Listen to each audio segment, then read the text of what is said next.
Yo, sin ser abogado, en todo este proceso me he dado cuenta que el Ministerio Público ha forzado el tipo penal para tenerme privado de mi libertad. Disculpe que lo interrumpa, señor Castillo. Sí. Usted va a tener oportunamente la oportunidad de dar cuenta de lo que usted crea conveniente. Y estoy acá también contra mi voluntad físicamente, porque además, doctor, ley, señor usted sabe muy bien que estoy en un tribunal. Perfecto. Incluso que cada uno de los magistrados también, usted lo sabe muy bien, claro, que son provisionales. Claro que sí. Como muchos juicios, señor, juzgando a un presidente de la República. Así es, señor. Como he juzgado a otros ministros, como he juzgado a otros congresistas. Señor, tenga la bondad, señor Castillo. No está en cuestión eso, porque además, con los abogados que ha tenido usted, también ha podido recusarnos en su momento y ver el tema. Y aparte de eso, le recuerdo que hay jurisprudencia uniforme, señor Castillo. Ya tenga la bondad. Lo dejamos ahí, señor Castillo. Lo dejamos ahí, por favor, y proseguimos. Ya tenga la bondad. Señor abogado, defensor público, tiene la palabra. ¿Puedo retirarme entonces? No, señor Castillo, no. Si se retira, vamos a tener que disponer que lo conduzcan, porque no puede haber el juicio sin que esté usted, señor Castillo, porque usted está sujeto a una medida de coerción personal, señor Castillo. En todo caso, doctor, voy a retirarme de mi sala. Quiero coordinar unos temas. Bien, recordamos a las partes lo que señala el artículo 371, inciso 2, vinculado a la alegación en los alegatos de inicio. Se señala que concisamente la defensa invocará sus pretensiones y las pruebas ofrecidas y admitidas. Finalmente, el defensor expondrá brevemente sus argumentos de defensa y las pruebas de descargo ofrecidas y admitidas. Esas son las reglas del alegato de inicio. Y por lo demás queda claro que es vinculado al tema estrictamente jurídico objeto de imputación. Bien, entonces concedemos la palabra a la defensa del señor Castillo Terrones. Señor, sí, dígame. Señora magistrada, señor presidente, dejo constancia de que no necesito los servicios de la defensa pública. Un segundo, un minuto, señora magistrada. El único delito que cometí es defender a este pueblo. Yo, sin ser abogado, en todo este proceso me he dado cuenta que el Ministerio Público ha forzado el tipo penal para tenerme privado de mi libertad. Disculpe que lo interrumpa, señor Castillo. Sí. Usted va a tener oportunamente la oportunidad de dar cuenta de lo que usted crea conveniente. En este estadio estamos en alegatos y esos son de orden técnico y su abogado va a hacer uso de la palabra. Oportunamente le daremos la palabra y usted declarará lo que crea conveniente. ¿Alegatos ante quién, doctora? Alegatos si usted forma parte ya de adelantado opinión concerniente a un tema. Señor abogado, proceda. Es más, señor presidente, yo no deseo participar más de este juicio. Con su permiso, puedo retirarme. No, señor Castillo, porque las personas que están comprendidas en un proceso también tienen deberes que cumplir, tienen muchos derechos, tienen muchas garantías, por supuesto, y ya se le ha recordado a usted uno en la primera sesión del martes, puede acogerse a la cláusula de no incriminación, puede ejercer su derecho de defensa, pero en términos jurídicos hay un marco de imputación. De todas maneras, las personas que están sometidas a un proceso tienen que contar con un abogado. Ahora, usted es sabido, usted conoce el caso, usted está interno en un establecimiento penitenciario y por esa razón, en los casos que los señores que están procesados no quieren participar de un juicio, el Código Procesal Penal, la ley, establece también medidas de coerción para conducir a la persona para que venga acá y, bueno, diga lo que estimen en uso de su derecho de defensa. Entonces, acá se le dan todas las garantías, hay un defensor público para que converse con usted ha tenido varios abogados, usted no quiere continuar con ellos, ya es un asunto propio porque ese es su derecho, no escoger quién es el abogado, pero no puede haber un juicio oral sin que haya un abogado defensor, por eso es que usted tiene que hacer lo que estime necesario para que el abogado defensor nos transmita la información que sea pertinente dentro de este caso para que garantice su derecho de defensa. Usted acaba de hacer, en parte, aunque no es abogado, un alegato de defensa cuestionando el tema de la tipicidad. Tiene un abogado, canalícelo con él, porque ahora todo es técnico. Usted ha visto, ninguno de los señores procesados ha intervenido ahora. termina el alegato de usted y le vamos a hacer unas preguntas a ustedes que tienen que ver si usted va a aceptar este caso, no va a aceptar este caso, si se acoge a la conclusión anticipada del debate, si quiere juicio. Ese es el procedimiento legal que hay dentro de un proceso, señor Castillo, y los jueces tenemos la obligación de cumplirlo. En el caso que algún señor procesado, con mayor razón, si se encuentra con prisión preventiva, tenemos que utilizar alguna medida de coerción para que usted esté dentro del proceso. Cuando cuando las personas comprendidas en un proceso no son habidas, entonces lo que va a pasar es que se le declare contumaz y se ordene su captura. Pero en el caso de usted está en un establecimiento penitenciario. Yo estoy en la cárcel injustamente. Bueno, es Y justamente, si es por este pueblo... Señor Castillo, sin ánimo de hacer una discusión, un debate, porque solamente lo podría hacer jurídico yo y lo voy a hacer en mi sentencia, la cuestión es que precisamente eso es lo que se está discutiendo acá jurídicamente en este juicio. Usted ha escuchado a los señores abogados de cada uno de los señores procesados, que cada uno tiene su punto de vista, cada uno está rechazando la acusación, como primero la señora fiscal, el procurador, hicieron su punto de vista, señor Castillo. Fiscales, doctor, con una tesis de zángaro que no pueden justificar un tema. Castillo, justamente por eso, perdón, señor Castillo, perdóneme. Justamente por eso, cada uno de los, perdóneme, señora fiscal, acá cada uno de los señores procesados, cada uno de los robustos pidiendo millones de plata, que vayan a trabajar a otro lugar. Yo no puedo trabajar, tengo que hacer una rifa para entregarlo. Señor fiscal, tenga la bondad, tiene que moderar su vocabulario, porque si no, no vamos a permitir que usted haga el uso de la palabra. Controlamos el tema de los micrófonos y todo. Tenga la bondad, señor Castillo. Nunca cogí un arma, doctor. Pero por eso, señor Castillo, todo eso tiene que traducirlo. ¿En qué momento se ha cerrado el Congreso? Señor Castillo, todo eso tiene que traducirlo a través de su señor abogado. Ya no le vamos a permitir, señor Castillo. Gracias, doctor. No me concede la palabra, pero estoy acá contra mi voluntad. Sí, está usted acá por el imperio de la Constitución y la ley, que me ha elegido millones de peruanos como presidente de la República. Tenga la bondad, señor Castillo. Yo le guardo mucho respeto, tenga la bondad también de hacerlo. Igual con nosotros, doctor, tenemos que cumplir una obligación. Ya le he dicho su situación jurídica, además usted la sabe, señor Castillo, ha tenido N cantidad de abogados. Tenga la bondad. Yo de usted tengo no solamente un respeto, hay una reputación contra su persona. Muchas gracias. Muchas gracias. Pero entiéndame, doctor, que no me siento cómodo en un delito que no he cometido. Ya, señor Castillo, eso lo vamos a ver en el juicio. Aparte de eso, tiene que también comprender que hay 6 personas acá que están discutiendo su situación jurídica y que se tiene que esclarecer en este caso. Ya lo dije, doctor, que mis coacusados no tienen nada que ver en este caso. Por eso lo vamos a ver, pues, señor Castillo. Haga usted lo que usted estime necesario precisamente para que... doctor, si participa la defensa pública es contra mi voluntad. Y estoy acá también contra mi voluntad físicamente, porque además, doctor, usted sabe muy bien que estoy en un tribunal, perfecto, incluso que cada uno de los magistrados también, usted lo sabe muy bien, que son provisionales. Claro que sí, como muchos juicios, señor, juzgando a un presidente de la República. Así es, señor, como he juzgado a otros ministros, como he juzgado a otros congresistas, señor. Tenga la bondad, señor Castillo, no está en cuestión eso, porque además con los abogados que ha tenido usted también ha podido recusarnos en su momento y ver el tema, y aparte de eso le recuerdo que hay jurisprudencia uniforme, señor Castillo. Ya tenga la bondad. Lo dejamos ahí, señor Castillo. Lo dejamos ahí, por favor, y seguimos. Ya tenga la bondad. Señor abogado, defensor público, tiene la palabra. ¿Puedo retirarme entonces? No, señor Castillo, no. Si se retira, vamos a tener que disponer que lo conduzcan, porque no puede haber el juicio sin que esté usted, señor Castillo, porque usted está sujeto a una medida de coerción personal, señor Castillo. En todo caso, doctor, voy a retirarme de mi sala. Quiero coordinar unos temas. ¿Pero con quién va a coordinar unos temas, señor Castillo, si su abogado está acá presente? No, pero doctor, no es mi abogado. Yo soy de abogado. ¿Usted no quiere tener un abogado particular, señor Castillo? Tampoco los señores procesados tampoco pueden... Y hay una magistrada que ha adelantado opinión. Señor Castillo, ya se resolvió ese tema. Hay un abogado que me está poniendo en la Defensoría Pública. Señor Castillo. Está la Procuraduría, está la Ministerio Público. Tomen una decisión ahora. Señor Castillo, tenga la bondad. Muchos ciudadanos peruanos que son objeto de acusación cuentan con defensor público. Aproximadamente el 60% de ciudadanos en el Perú, señor. Entonces, en el caso que no cuenten con recursos económicos. Usted está contando hoy día con la defensa de un señor abogado defensor público. Por diferentes razones no puede tener un abogado frente a este caso. Ya le dijimos que los señores procesados no pueden decidir. Solamente dejo constancia, doctor. Señor, queda constancia porque el juicio es público. Gracias, doctor. El juicio está siendo grabado y no hay ningún inconveniente. Así es. ¿Ya? No descarto que también el abogado de la defensa pública se ha trasladado al ambiente adjunto. No descarto que también me ha grabado algunas cosas que le he dicho. Por esa razón dejo constancia. Nosotros respondemos por los 3, señor Castillo. Bien. Por los 3 jueces que estamos acá, respondemos. Continuamos, entonces, disculpe, señor presidente, claro continuamos. Sí. Todo está siendo grabado, transmitido, la prensa está presente. Bien, señor abogado, tiene usted la palabra por igual tiempo. Visto, señor magistrado, que ya ha resuelto la situación y el incidente presentado por el señor Castillo, Con su venia procedo a hacer Pégese al micro, por favor. Con su venia procedo a hacer los alegatos iniciales con respecto a mi patrocinado.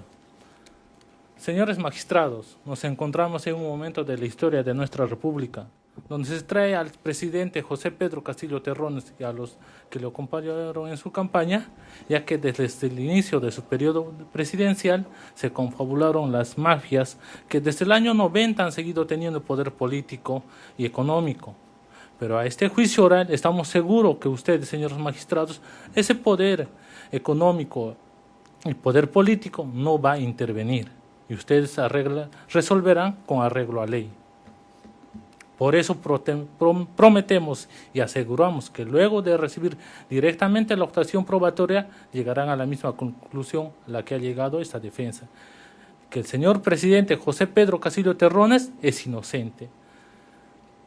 Ahora, señor magistrado, nos referiremos a la locución del representante del Ministerio Público, que refiere que es el 6 de diciembre del 2022, entonces el señor presidente José Pedro Castillo Terrones habría solicitado la renuncia del señor Walter Horacio Córdoba. Sin embargo, en este plenario vendrá a aclarar el señor Gustavo Arturo Sandro, exministro de Defensa, y responderá porque ahí señaló que el señor Walter Horacio Córdoba solicitó conversar con el señor presidente José Castillo Terrones. Asimismo, señores magistrados, también se dice que supuestamente la comisión de estos hechos delictivos se empezó a planear el 6 de diciembre del 2022 y que supuestamente se habrían juntado los coprocesados con mi patrocinado ese día. Pero sin embargo, señor magistrado, a este plenario vendrá el señor Alejandro Antonio Salas Segarra, el ministro de Cultura, a quien escucharemos qué es lo que pasó el día 6 de diciembre del 2022, y en la cual escucharemos decir, como lo dijo en sus primeras declaraciones, que se le preparó al señor José Castillo Terrones con respecto a su sustentación de moción de vacancia, y no para actos de alzamiento en armas, dato que desvirtuará la hipótesis fiscal. Señores magistrados, también la representante del Ministerio Público habló que había 2 archivos respecto al discurso político que se encontraron en las computadoras del Palacio de Gobierno. Pero, señores magistrados, una vez estas pericias que se hace alusión son los informes periciales de análisis digital. Sin embargo, señores magistrados, una vez que venga el perito y se le haga un contrainterrogatorio con respecto a estas pericias, estamos seguros que se arribará a la conclusión que solo se encontraron diferentes documentos y no ningún documento en relación a lo que ha manifestado la representante del Ministerio Público, incluso afirmando que se encontró el documento mediante el cual ya se estaba planeando supuestamente el alzamiento en armas. Señores magistrados, también se habló la representante del Ministerio Público de las notas informativas policiales, las cuales se dieron el 7 de diciembre. En este caso nos vamos a referir específicamente a la nota informativa 2002201763517, C con PNP Respo Lima Divese Unicet. Con ello corroborará que el señor Infanzón Gómez tendría a su cargo 30 efectivos policiales. Y el punto al cual se lo ubicaba era la Girón, Abancay y Guayaga. Señor magistrado, esta nota informativa ya se sabía que el señor Infanzón Gómez estaba dirigido a esta zona, hecho acreditado, pero ello no podrá probar que haya sido convocado directa e indirectamente o por encargo del presidente Castillo Terrones, o haya recibido órdenes directas o indirectas por encargo del entonces nuestro presidente Pedro Castillo Terrones. Ahora, señor magistrada, ¿qué de particular tienen estas notas informativas? así como la nota informativa 200-22-0-1763-476, C con PNP República Lima. Lo particular de estas notas informativas es que en el encabezado señala lo siguiente, señor magistrado, que iba a haber manifestaciones. Manifestaciones porque en este punto de la historia, señor magistrado, en ese momento se iba a debatir la moción de vacancia. Y por lo tanto, como es de común conocimiento, el pueblo peruano es partícipe de las decisiones que se toman dentro de los poderes. Y como ese día iba a haber una movilización, es por eso que estas notas informativas salían en ese sentido, que se tenía que haber un mayor resguardo a los poderes porque se iba a debatir la moción de vacancia. Por hecho que es probado, señor magistrado, y la presentación de estas manifestaciones no han sido convocadas por nuestro presidente Pedro Castillo Terrones, como los quiere señalar o quiere hacer inferir que el señor Pedro Castillo Terrones habría traído o habría convocado para generar caos en nuestro país. Estos documentos restarán crédito probatorio a la hipótesis fiscal. Ahora, también habló la señora representante del Ministerio Público,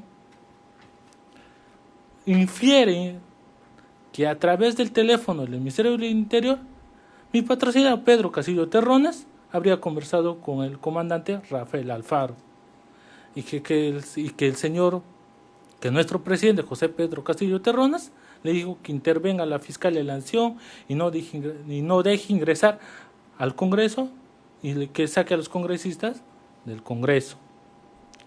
Respecto a esto estamos seguros que no se podrá probar esa sindicación porque no se ha ofrecido elemento circunstancial, periférico u otros que robustezcan este dicho, que al final de este plenario no se podrá sostener esta sindicación.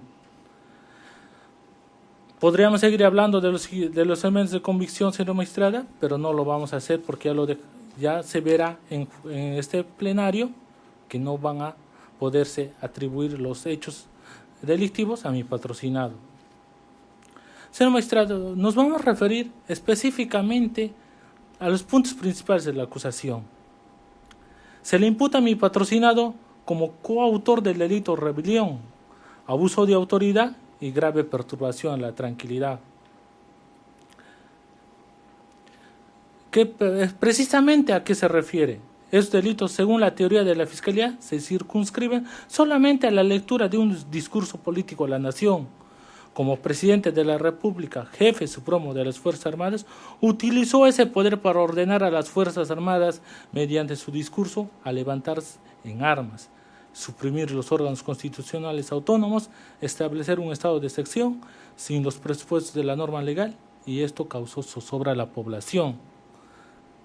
Señores magistrados, la Fiscalía solicita 34 años de prisión preventiva, de prisión, a mi patrocinado. Sin embargo, el delito medular de esta acusación es la rebelión, que como ya lo han señalado mis colegas, defensores también, requiere para su consumación la conducta típica alzada en armas. ¿Esto qué quiere decir? Es el uso de la fuerza, violencia colectiva para deformar o socavar el orden constitucional.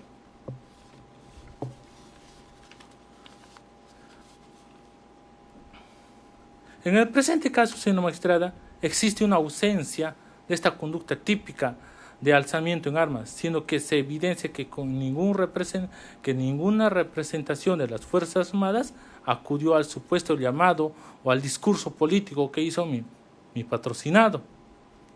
Estas figuras punitivas reclaman para su consumación no solo elementos objetivos, sino también subjetivos, en especial la conducta típica alzamiento en armas. Señores magistrados, este será el talón de Aquiles de la acusación fiscal, porque no existirá modo alguno que se pueda probar que el presidente Pedro Castillo Terrones se haya alzado en armas, ni mucho menos haya establecido un estado de excepción, porque no existe ese documento de acuerdo con los ministros para declarar un estado de excepción.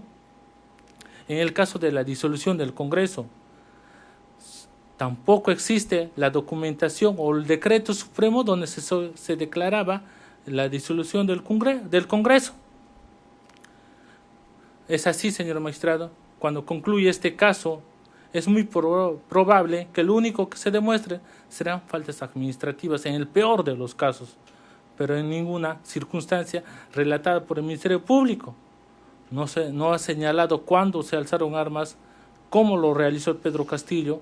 Nos preguntamos, ¿un discurso político es idóneo para levantarse en armas? ¿Con este discurso político se quebrantó el orden constitucional? Y este discurso político, que no duró más de 2 horas, no que de 1 hora, ¿es idóneo para el levantamiento de armas? Solo basta hacer una lectura a los medios de prueba, que en su mayoría son declaraciones de los ahora coprocesados. Es así, señora magistrada, que el representante del Ministerio Público no podrá probar los 3 puntos esenciales de su acusación: la existencia de un pacto de acuerdo para suprimir el régimen constitucional del Perú, el alzamiento de armas porque no se llegó ni a utilizar las Fuerzas Armadas contra los poderes del Estado, que se ha pretendido impedir el ingreso al Congreso por parte de los congresistas, porque sí ingresaron, señor magistrado, y el hecho que no ingresaron por la puerta común era, como ya lo han manifestado, porque había movilizaciones, y lo correcto, en salvaguarda de su integridad, era hacerlos ingresar por otra puerta. En conclusión, señores magistrados, en este sentido, por lo ya señalado, en su oportunidad solicitaremos la absolución del presidente por el presidente Castillo Terrones, demostrando su inocencia y que no ha cometido algún delito. También solicitaremos declarar infundable la pretensión civil que persigue la Procuraduría. Señor magistrado, ahora como ciudadano y como los televidentes que nos están viendo, me pregunto, y se preguntará en la mayoría, ¿es posible que en 2 horas se haya gastado 65.000 millones que está solicitando la Procuraduría? ¿Se movió la Fuerza Naval? ¿Se movió la Fuerza Aérea? Porque en ese sentido está solicitando la reparación, como lo ha señalado el Procurador. Al Estado y a los peruanos nos cuesta 65 millones, no menos de 2 horas, porque se tiene que circunscribir el hecho que fue desde que el señor presidente hizo su discurso político hasta el momento de su aprehensión. Ese es el espacio temporal en el cual se debió realizar o poner esta reparación civil. Gracias, señor magistrado. Gracias, señor abogado.